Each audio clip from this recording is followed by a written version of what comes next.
we're going to move on to the final presentation on transmission from Josh Ganji. And we'll try to save a little bit of time at the end of that for any clarifying questions, but we're then scheduled for a break and then to come back for our last set of items at that point. So Josh, to you at this point. Great. Thank you. I'll try and be quick to keep us on time. As mentioned, I'm Josh Ganji with the Office of Renewable Energy Programs based in Sterling, Virginia. Next slide, please. So thank you, first of all, for sticking with me to the last presentation. And don't worry, I will not be reading the regulatory code to you as displayed on this slide. I just wanted to put the references out there for those interested later to take a look at. These are the authorities that grants BOEM the ability to lease areas of the OCS, both for wind farms and for transmission purposes. Next slide, please. Before I get into our processes, I just wanted to take a minute to describe some of the roles that go into transmission planning, because unlike oil and gas, transmission of electricity is not a resource that is easily stored or exported to the global markets. So there's actually quite a lot of players that have to be involved. First, in the federal government, there is us, who is sort of the landlord involved, where we are making areas available for both wind farms and transmission. FERC, as we heard from earlier, manages the grid at a national level.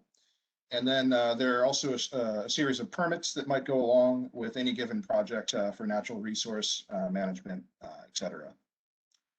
Another important group in this, as was touched on earlier, is the grid operators, the ISOs and RTOs, and their role in this is to determine how and at what cost it is to connect any given project. And I'll get into that a little bit more later in the presentation.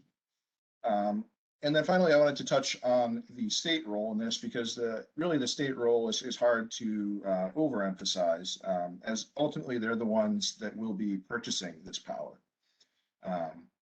So what goes into that are the renewable energy goals or legislation that might say, that mandates a certain amount of offshore wind. Through that offtake agreement, they can place any number of conditions on the purchase of that power, including things like specific transmission points or things they'd like to see in the transmission piece.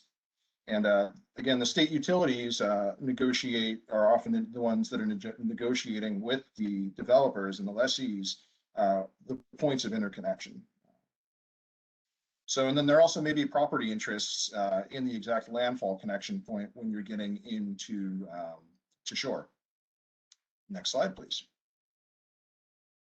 So under BOEM's process, there's essentially two paths for transmission. The first is the more simple process, and that is transmission as part of an offshore wind lease. So any of our leases for offshore wind projects confer upon the lessee the right to one or more project easements without further competition. And this is to enjoy, for full enjoyment of the lease, because they need to be able to sell that power.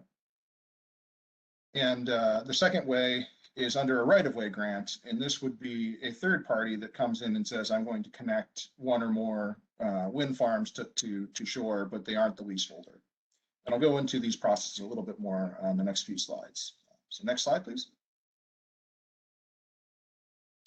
So as I was saying, transmission as part of a lease is the more straightforward process. The lessee would negotiate with the state entities and utilities to determine what the appropriate landfall and grid connection points might be. The appropriate ISO, where applicable, would do a grid connection study where the lessee says, here's what we're planning on building and here's where we're planning on injecting that power. The ISO then takes that information and determines the upgrades that would be needed, and they pass those costs along to the developer. And it's important to note that BOEM doesn't have jurisdiction over landfall sites or state waters, so this really is a collaborative process. So once these details have been worked out, an easement to shore, as I mentioned, was granted with the lease, and the details of these easements are provided as part of the construction and operations plan and analyzed as part of the larger project. And I guess the other important point on that is that since BOEM often utilizes a project design envelope, this allows for a developer to propose multiple paths to shore to multiple connection points and allows them some time to analyze the best fit for the project, and maybe more responsive to competing solicitations by states or multiple states for that matter. Next slide. The other option is the right-of-way grant process. Again, this is the third-party process.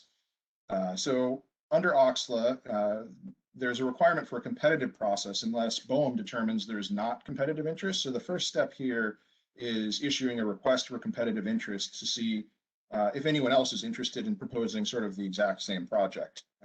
If so, then it would go into the competitive process, which would be something similar to an auction. The RFCI, or the request for competitive interest, also solicits information about the area proposed, because BOEM in the end determines whether it's in the interest to issue that right of way. So we look at a number of analyses: environmental impacts, multiple uses, if there are any conflicts prior to making a decision on that. Next slide, please. So once a grant would be issued, the grant holder then has a year from the issuance of that right of way to submit a general activities plan, which is somewhat similar to the construction operations plan, that identifies all of the details of what they're proposing and any sort of hazards that there might be that they need to overcome. This submission of this gap would trigger NEPA review and consultations with other agencies prior to installation, or denial for that matter. Next slide, please. And this is also the mechanism. There's been quite a lot of talk about regional transmission options and offshore grids, essentially linking multiple projects together offshore and then connecting them to a number of determined connection points along the coast. This is something that would be likely proposed under this right-of-way grant structure. BOEM again would analyze the impacts of any proposed system through the NEPA process as well. However, because of that issue of a lessee being able to have one or more non-competitive easements to shore, BOEM's unlikely to be able to require the use of a system that wasn't built yet.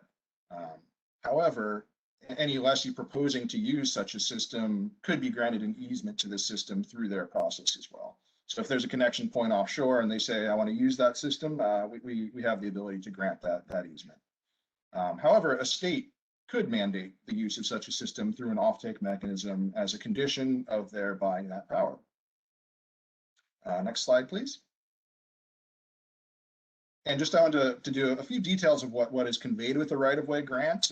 Any right-of-way grant holder is qualified by BOEM to be legally, financially, and technically able to do that, to hold and execute one of these projects. The right-of-way is typically 200 feet in width, centered on the center point of the cable, but that could be altered based on demonstrated need. Also, these are non-exclusive rights, so it doesn't prevent the granting of other rights by either BOEM or another U.S. entity, either before or after issuance, as long as it's not unreasonably, unreasonable to do so. So it doesn't unreasonably interfere. And the holder then agrees that any other users may use or occupy any part of the right-of-way not actually used. And BOEM does require financial assurance for decommissioning of these projects. Next slide. Great. I think I managed to get through that pretty quickly. So because I'm looking forward to the discussion. I know there were a few questions on transmission earlier. So with that, that's my contact info there. Or I guess it isn't, but I'm happy to talk with anyone via email after this as well.